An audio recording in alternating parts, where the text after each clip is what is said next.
Katika dunia iliyobadilika kwa kasi, wanawake wanazidi kuonyesha uwezo wao, ujasiri na uthubutu, bali ni sauti ya moyo usiokubali kukata tamaa. Kirsty Lee Coventry ni mmoja wa wanawake mashuhuri barani Afrika na duniani kutokana na mafanikio yake makubwa katika michezo, hasa kuogelea, pamoja na uwezo wake katika siasa na taasisi za kimataifa. Alizaliwa tarehe 16 Septemba 1983 mjini Harare, Zimbabwe. Kirsty alianza kung'ara kimataifa kupitia michezo ya kuogelea. Aliwakilisha Zimbabwe katika mashindano ya Olimpiki mara 5 mfululizo kati ya mwaka 2000 hadi 2016. Katika kipindi hicho alishinda jumla ya medali 7, dhahabu 2, fedha 4 na shaba 1. Aliweka rekodi ya kuwa mwanamichezo wa Afrika aliyepata medali nyingi zaidi katika historia ya Olimpiki. Alibobea zaidi katika staili ya backstroke. Alisoma katika shule ya St. Dominiki Convent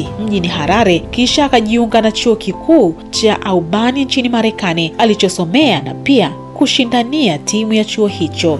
Baada ya kustaafu rasmi michezo, Kirsty aliamua kuingia katika uongozi. Mnamo mwaka 2018, Rais wa Zimbabwe alimteua kuwa waziri wa vijana, michezo, sanaa na burudani. Alirejea tena kwenye nafasi hiyo mwaka 2023 kama waziri wa michezo, sanaa na utamaduni.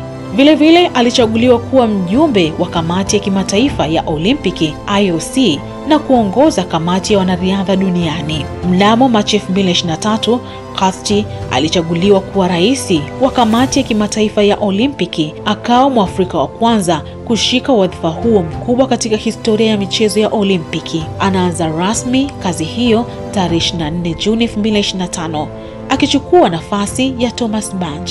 Mwaka 2013 aliolewa na Tyson Sweat na mwaka 2019 walipata mtoto wa kwanza. Mnamo mwaka 2015 walianzisha Kirsty Coventry Academy, taasisi iliyotoa mafunzo ya kuogelea na elimu ya usalama wa maji kwa watoto na vijana wa Zimbabwe. Kirsty Coventry si tu shujaa wa michezo, bali ni mfano bora wa wanawake kiongozi aliyejitolea kubadilisha jamii. Historia yake inaonyesha kuwa bidii, nidhamu na uzalendo vinaweza kuibadilisha dunia kupitia michezo na uongozi bora.